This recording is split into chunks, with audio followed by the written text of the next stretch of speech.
حوتی شەشی ساڵی 1827 کۆچی دوایی زانەوە عاریف و پیاوی هەڵکەوتوی کورد مەولانە خالیدی نەقشبەندی ناوبراو بە یەکێک لە کاریگەرترین کەسایەتیە ئاینی و نەتەوەیەکانی کورد دادەنرێت. لە وڵاتی هیندستانەوە تەریقەتی نەقشبەندی هێناوەتە کوردستانەوە و بەشێکی زۆر لە عاریف و شاعیرانی کورد شوێنکەوتوی تەریقەتەکەی بوون. تەریقەتەکەی مەولانە خالیدی نەقشبەندی ڕۆڵی زۆری هەبووە لە بژانەوەی ڕۆشنبیری و ڕووناکبیری کوردە بە هۆی ململانی ئاینی و سیاسیەکانی تەریقەتی قادری و خودی شێخ مارفی نۆدێ. مەولانە خالیدی نەقشبەندی لە پێناو پاراستنی خوێن و گیان و ئاشتی هاوڵاتیانی کورد شاری سلێمانی بەرەو شام بەجێدەهێڵێت و هەر لە غوربەتدا دەژی و لەوێش کۆچی دوایی دەکات.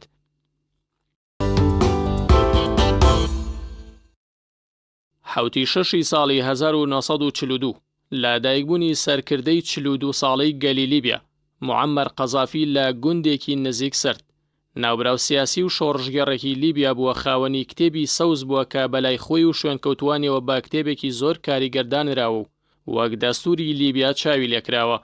لە سەردەمی ئەودا گۆڕی سەرکردەی موسڵمانی لیبیا عومەر موختار دەگوازرێتەوە بۆ شوێنێکی نادیار بە هۆی کاریگەری و زۆری سەردانی کەرانیەوە. قەزافی یەکێک بووە لە سەرکردە سەیر و سەمەرەکانی عەرەب و هەمیشە شێوازی پۆشینی جل و بەرگ و لێدوانەکانی مای پێکەنین و سەرنجی خەڵک بوون و هەمیشە لەلایەن بەشێک لە ژنانی ڕاهێنراوە پاسەوانەتی دەکرا. لە ساڵی 1969 لە ڕێی کودەتایەکی سەربازیەوە دەبێتە سەرۆکی ئەو وڵاتە و دوای 42 ساڵ لە حکومکردن لە هەمان شوێنی لەدایکبوونی و لە ساڵی 2011 لەلایەن شۆڕژگەڕانی وڵاتەکەی وە کوژرا و کۆتایی بە ژیان و دەسەڵاتی لە وڵاتە هێنرا.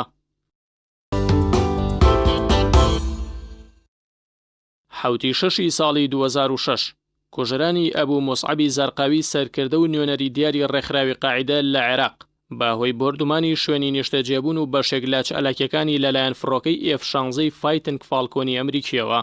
زەرقاوی پێشتر بەشداری چەندان چالاکی ڕێکخراوەکەی لە ئەفغانستان و یەمەن کردووە و پاشداگیرکردنی عێراق لەلایەن ئەمریکاوە وەک نوێنەر و فەرماندەی ڕێکخراوەکە دەنێردرێتە عێراقەوە و دەبێتە سەرۆکی ڕێکخراوی قاعیدە لە عێراقدا.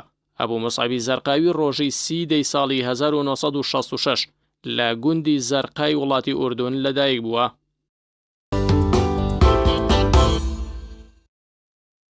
حوتی شەشی ساڵی 2007 بە بڕارێکی پێشوەختە و بیر لێ نەکراوە مەسعود بەرزانی سەرۆکی ئەو کاتی هەرێمی کوردستان بڕیاریدا ڕۆژی 25 ئەیلولی هەمان ساڵ وادەی ئەنجامدانی ڕیفراندۆمە بۆ سەربەخۆیی کوردستان و جیابوونەوە لە عێراق.